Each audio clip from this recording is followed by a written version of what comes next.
your homes to the comfort and warmth of your homes, you decided to come here today. My name is Bongani Mudoga. I'm the director of this place, the Johannesburg Institute for Advanced Study. We are deeply privileged and honored today to have Professor Murenzi, who's the executive director of the World Academy of Sciences, which is based in Italy. He is a distinguished physicist in his own right. He was a Minister of Education, Science and Technology in Rwanda, but he was also a Minister of Telecommunications in Rwanda. We have had a series of events in the past 6 weeks that have just been amazing. And about 3 weeks ago, the Vice Chancellor came to talk about Boeing 737 and why the Ethiopian airline that crashed and why it crashed in his view. 2 days from today, we are going to have an astronomer who will come from the Southern African telescope, large telescope, who will come to talk about gravitational waves. I mean, I'm sure there are people who understand that more than I do. So it is really exciting times here. We do not want to take a lot of time, Professor. There are colleagues who are still coming, but we try to keep time. When we say 7:30, 15, but I mean 5:30, we started 5:30. So, there is a saying in South Africa that you wait for the priest by singing. So we think we should start to sing. And with different priests who are still coming here, they will find us on the way. Welcome, Professor, and thank you very much. And by the way, Professor Murenzi will be honored by the University of Johannesburg tomorrow afternoon. He will confer an honorary doctorate. And let us congratulate him.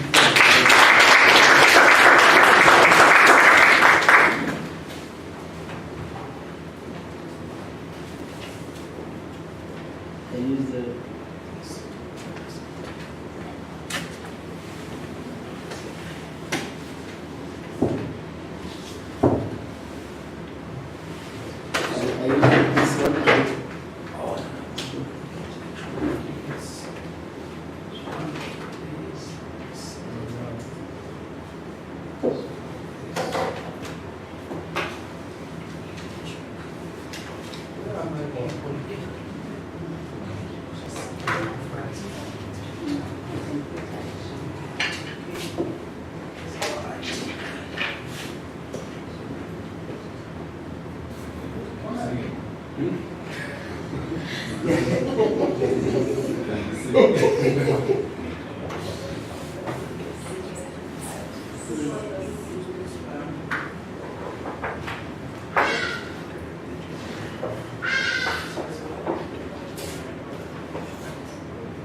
He's lost.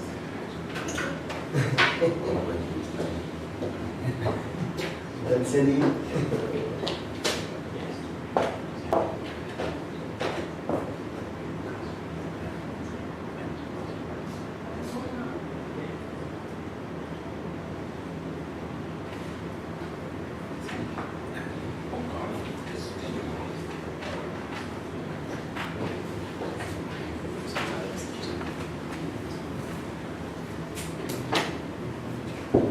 So it's really a great honor and for me to be here. When I received an email that I will be receiving this honor, I thought it was a mistake. You know, there are so many emails coming, spam emails. I think it was spam. So I asked my assistant to double check to see if really it is true. Yes, and then it was the permission from my institution, UNESCO, to give the honor, so they accepted it. So I'm delighted to be here today and be able to give this presentation. Rather than giving more presentation in my area really of mathematical physics and some of the things I've been doing on my own, because I'm not allowed to do science. I'm an administrator, I do science only at home during the weekend, because it will be good at my spare time. But I thought that policy is very important. Some of you are, those who are young, doing in the early stage of their career, it is important to really understand the issue of policy, because policy shapes the will of the government to do things. So it is very important to understand those issues. And the reason you are here, the reason this institute exists is because there is a will, there is a policy, and politics is important. So that advancing science in the global south. When you talk about the global south, really, you can say OECD countries, Western Europe, basically, and Japan, and the US, and Canada, probably South Korea, some of these countries. They're probably around 30 countries really can say that they are really advanced in science and technology. Basically, there are, in UNESCO, in the world, there are probably around 200 countries, in 190 something. Let's say 40 countries are advanced here in science. And they have, and I'll come back to that, they have 80% of the global output on science. And the other ones, they have probably 20%, and of the 20%, probably China, and the other emerging economies, South Africa, China, and other, they get probably 75%. And then on the continent of Africa, 2.6%.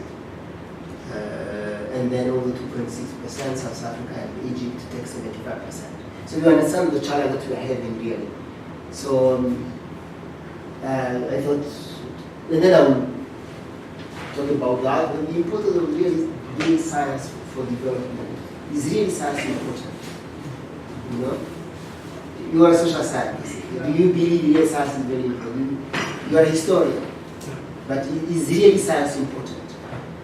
You know, so is science in that sense? Even just go beyond natural sciences, even just the science, history, also the social science. I mean, is it important to do things right, to do the record right? So knowledge is very important. So you know, so it is accepted the fact that science, technology are central to addressing global challenges. So it is important also that countries really understand the importance and invest in education and science. People will say, yes, we need to invest in education. But education is not just about putting the kids in the classroom. What's happening in the classroom is very important. Access to education is very important, but the quality is important. So those are things that we think is important. And, but of course, I'll focus more on science. So Abdul Salam was a physicist from Pakistan. When he finished his PhD, he returned back to his country, Pakistan. And then really they didn't even give him to teach physics, they gave him to teach soccer. Soccer, And at some point, he was even killed because he comes from a minority sect. If you go do his name, you find, I don't remember the name of the exact name of the sect, but he comes from a minority sect. So then he almost killed. Then he turned back to Europe, and he went to the UK where he had studied. This is the late 50s, early 60s. But he still wanted to do something for the developing world. He felt so bad that he had probably returned back. But he created the International Center for Theoretical Physics in Trieste. He rallied, like Simon and others are rallying to do the cyclotron for the light source for Africa. He rallied people to create that center. So finally, some physicists from Trieste and other was able to rally and to have the government of Italy to host the Center for Theoretical Physics. But later, he also in 79, after he got his Nobel Prize, he decided also to establish the World Academy of Science. So that happened in the director since 2011. So Abdul Salam, in the Dream of Science, he said that with man's recent mastery of science, technology, there is no physical reason left for the existence of hunger and want for any part of human race. How can you explain that on the continent of Africa, where we have 60% of the arable land, the land where people can grow food is on this continent? How can you explain that we are hungry? So science is very central to that. How using knowledge, using proper science, you can boost production and so forth. So I'll give 3 other quotes from other people. From Africa, he's from somewhere from the global south, I would say. But he with some Italian physicists. So Nyerere, I went into the archive. I want you to know what Nyerere said about science. When last year I gave a talk in Kigali, so I wanted to know, they've asked me to talk about science on the continent in East Africa. So I want you to know what really, what he said. So I went did he ever come to ICTP? So I went to check, actually he came to ICTP. He visited the International Office of Theoretical Physics. Actually he stayed 3 days in Trieste. I think he arrived on the 8th and then he stayed 9 and 10. And he met, of course, Abdul Salam. He was a chair or part of the South Commission that linked to the development goals and things like that. And he met with scientists there that day. He met with scientists to show that his interest for not only about more than 20 years ago, but most importantly, that day he did an interview in the local newspaper. Okay, so in Il Piccolo, the local newspaper of Trieste, there is one local newspaper, the major one. So he did an interview, and then they asked him, in your opinion, so the journalist Fabio Pagan asked him what he thinks, in your opinion, is there a future for science in Africa? And he said, well, there is no future for science in Africa. If there is no future for science in Africa, there cannot be a future for Africa in the 21st century. This is Nyerere. And then he said, so there must be a future. He said, we have no place in we means Africa, we have no place in the 21st century without a major development in science and technology. So this is why it's very important to understand those issues. These are will and policy. But most importantly, it was very interesting, very recently, President Kagame visited the 50th anniversary of ICTP, when they celebrated the 50th anniversary. So it started in 1964, and in 2014, that was 50 years. So he visited ICTP at the inauguration. So he spoke this Trieste system. So Trieste is built as a science city. They call themselves Città della Conoscenza, the city of science. So it's very important how you put things. They don't have any other things. They don't measure industry.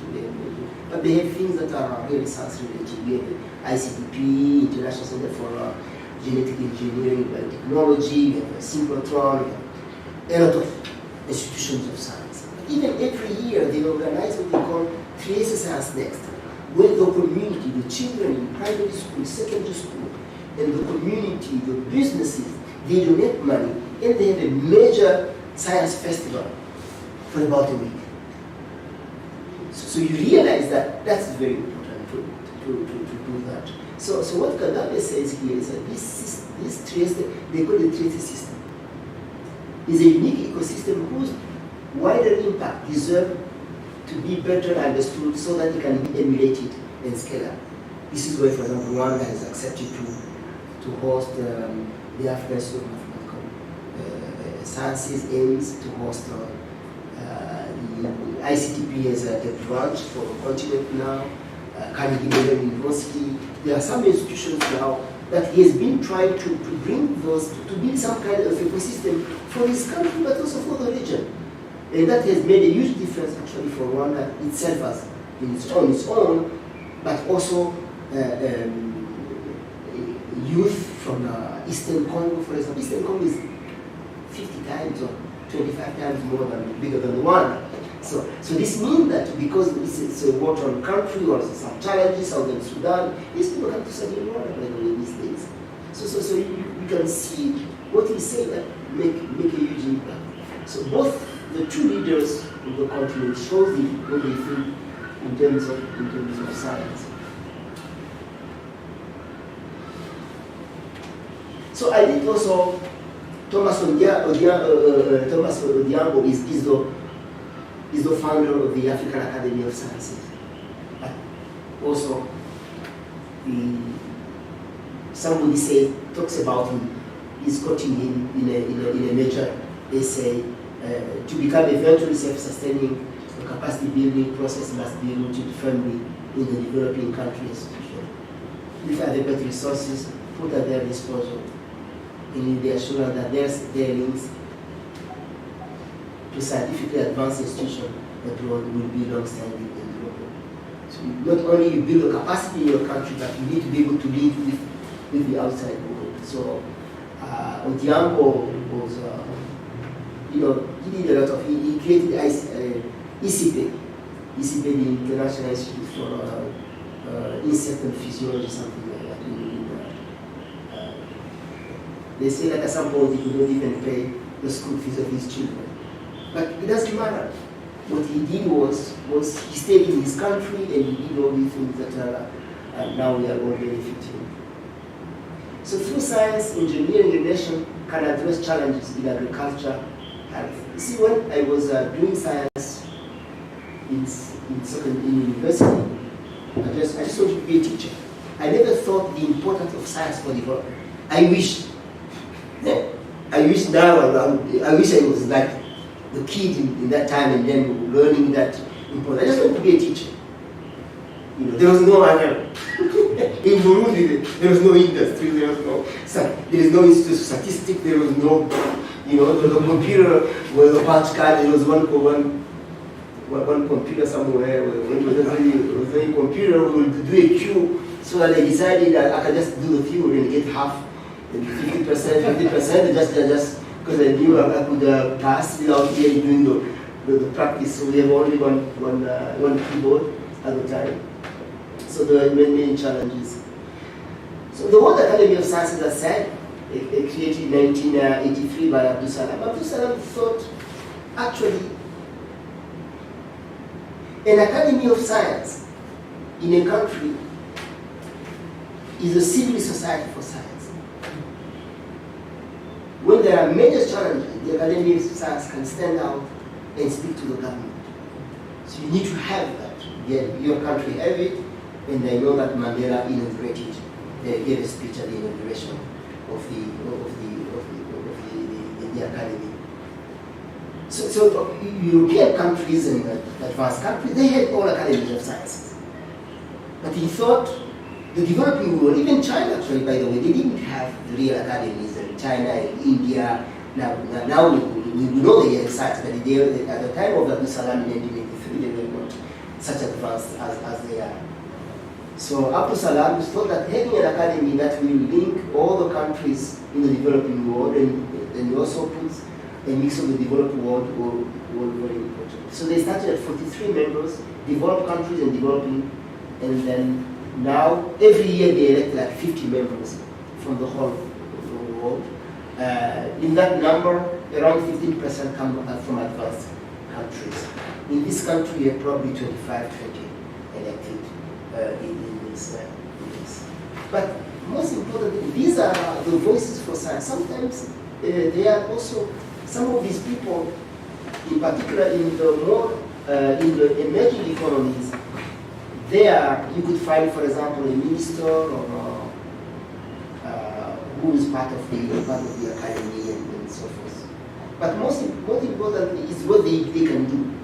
And they are now in more than 100 countries. It was 96 when I last gave the talk. So we are located, we have some offices, some partners, we call it now partners. We have office partners in a major center for science in that particular region. Latin America, we are the Brazilian Academy of Science. Here in Sub-Saharan Africa, we are the South African Academy of Science. In Northeast, in the North Africa and Arab country, we are at the Library of Alexandria. In Central and Southeast Asia, we are at the Nehru Center, and then in Southeast Asia and Pacific, we are the Chinese Academy of Science. So with these people, we cover all these countries in that region, and we try to be a voice for science for the developing world. And then we have also the Organization of Women in Science that is hosted. Also, Abdul Salam created the Organization of Women in Science later on. And then we have the Inter-Academy of Science. This is the network of academies of sciences. They are under my supervision. So they have their own board, but the staff are managed by the academy.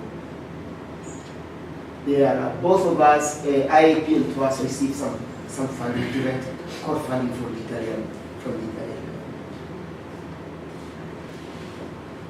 So since TWAS was created, things have changed dramatically. There is an emerging world. The founding and growth of TWAS coincided with dramatic changes. Around the 1980s, 83, and later on, you have the Berlin Wall basically going down, and geopolitics, economies, and technologies. Things are changing. That part is very important to understand. At the time when the TWAS was created, it was almost during the Cold War, or towards the end of it. Very interestingly, the Third World Academy of Science did not mean that Third World. It means that those who were not communist or capitalist. So from now we were obliged to change the name. Because they say China doesn't want to see the Third World anymore. Or even South Africa, they don't want to see the Third World anymore. So we said, okay, the World Academy of Science. But still, the idea is that. So things have changed. We have new human mobility, new economic opportunities, new technology, a new era for scientific cooperation. Things have changed dramatically. If you look at what happened just before that, I said, as I was a kid, I was a young studying mathematics, I didn't know the importance of science for development. But now people have understood more and more, and I will come back to that. This comes actually even before in the 50s with economists showing the importance of science, but it took time for government and development agency and development banks to understand that importance of that.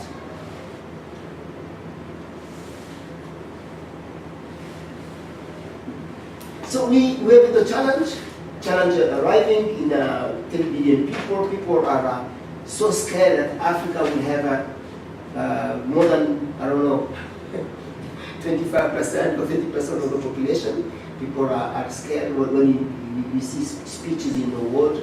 where I am, you see that really people are really, they see it as a challenge. Countries such as China are shrinking in terms of population. They have those policies that are some challenges, and that will have a huge impact in growth. And then you have the challenges in food, because people need to eat every day. So, you know, of course, you are privileged here. You eat breakfast, lunch, and dinner. There was time when some of us, we didn't have, if you are lucky, you have one meal a day. You know, breakfast was not a privilege, or a bread was not that you could probably drink the tea. But if you are lucky, there is some sugar. So this is the reality of some part. But the real, for probably 50% of the population on the continent and other places, you don't have 3 meals. Okay, so this means actually, can you believe that if everybody now in the world has 3 meals, how will we get that food? It's not that easy. To grow the food, you need a lot of water. Agriculture use a lot of water. So that's something that people have to also understand. So you not use a lot of water. So it's a big challenge. Food is going to be a big challenge.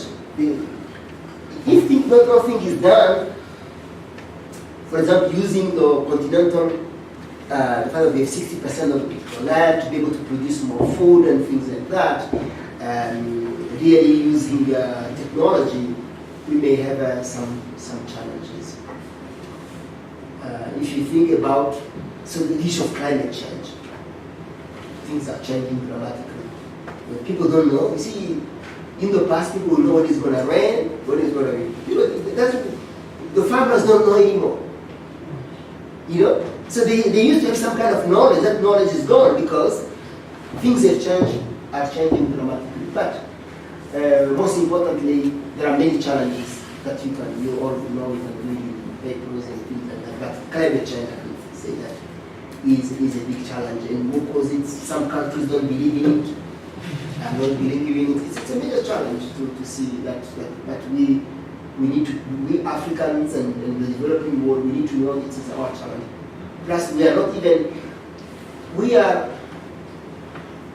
having the challenges, those who are putting the emission, who are almost responsible for the climate change, are not even affected. They're not affected because, so they not affected, and then the ocean is a very challenge. If you look at how much plastic they throw in the ocean, so it's a major challenge. And then we have the drinking water. That's another issue that we are going to be facing. And biodiversity, by the way, the more you use the wood to cook, the more you're going to lose biodiversity. Basically, if you remove the grass, the insects are gone at some point. There is no, it's just a matter of time. So you understand that most of the countries that are poor actually live in the tropics, around the tropics, and they use the wood to cook. You understand the challenge for cutting the trees? It's even, sometimes I think it's even much worse than probably carbon emission, but that can decide on it or not. But if you guys are cutting the trees, so the biodiversity, when it is lost, it's lost. If a species is lost, it's lost. It cannot come back. You cannot engineer it. Unless probably you have something in the lab, you can make some. So globally, there are 18 nations that we call it here lagging in science technology. So they are left behind. So if you look at you can divide the world into basically, if you want to be binary, you can say advanced in science, not advanced. The global south, they are not advanced. Probably, let's say, if we're optimistic, 40 countries. And then you have another 150. In these 150, you remove 15 of them, the emerging economies. I can include South Africa too. China, India, Brazil, Turkey, you include those. You can even then go down to some Arab countries, but they're not advanced in science, but they're not that poor. You know, they have the technology, but they're not producing science. But there are countries now you can see here are lagging behind. They are 81. And most of them are in sub-Saharan Africa, Southeast Asia, and some part of so we focus, that's what we call the left behind nations in science. And then we try to see what can be done. For these countries and the global south, we believe that science technology is important. And I said from the beginning, why is the science is important? I'll spend another 5-10 minutes talking about that. This is the issue of knowledge. Somebody knows more than you as a society is going to dominate you. In knowledge, there are many ways we are going to get access to knowledge.